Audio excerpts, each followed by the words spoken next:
everyone, I did my news article off of successful farming.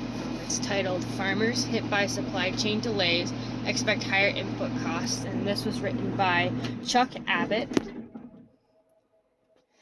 The article starts off by just talking about the effects of the pandemic on agriculture.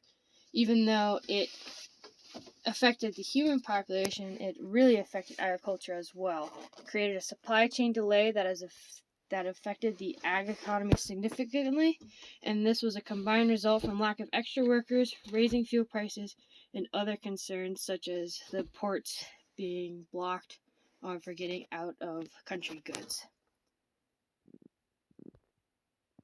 The Ag Economy Barometer, what is it? This is created by the Purdue University, and it's released every first Tuesday of the month.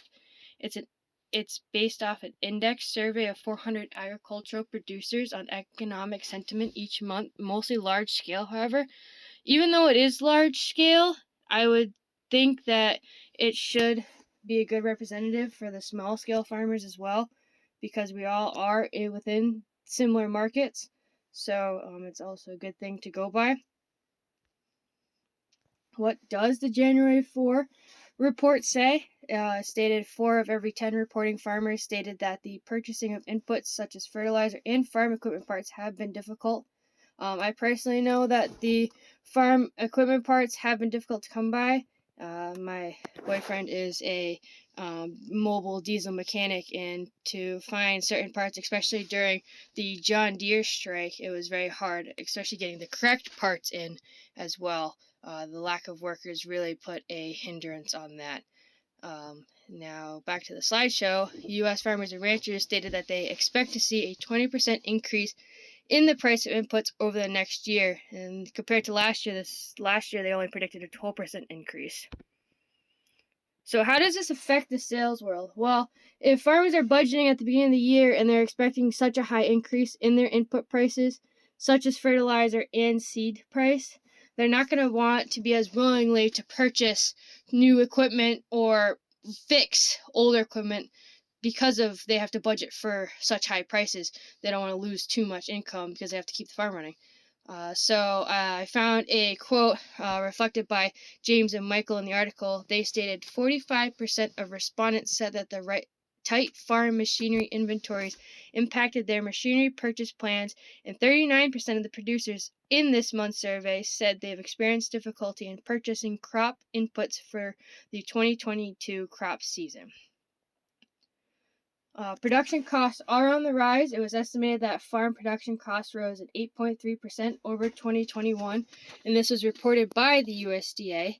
The expectation is that prices will continue to rise coming into 2022 due to pandemic relief programs ending and softening of commodity prices occurring. Softening commodity prices just means that there will be more sellers than buyers in that market. So in conclusion, even though the news report, like I said before, was based off of large-scale farms, the predicted price increase will equally affect these smaller family farms. Some inputs may not affect certain farms, however, if they have locked price contract with their grain commodity supplier. If they do, that just means that the price of their grain will stay fixed. However, they will still have to pay for the growing fuel prices for shipping. And that's with anything, like with the milk truck as well. Shipping prices have been getting a lot higher due to the cost of fuel. This is added stress that will greatly impact the production expenses over the year. And this is my We're Excited page. I use the article I found on successful farming, as well as the Ag Barometer page that is by Purdue University.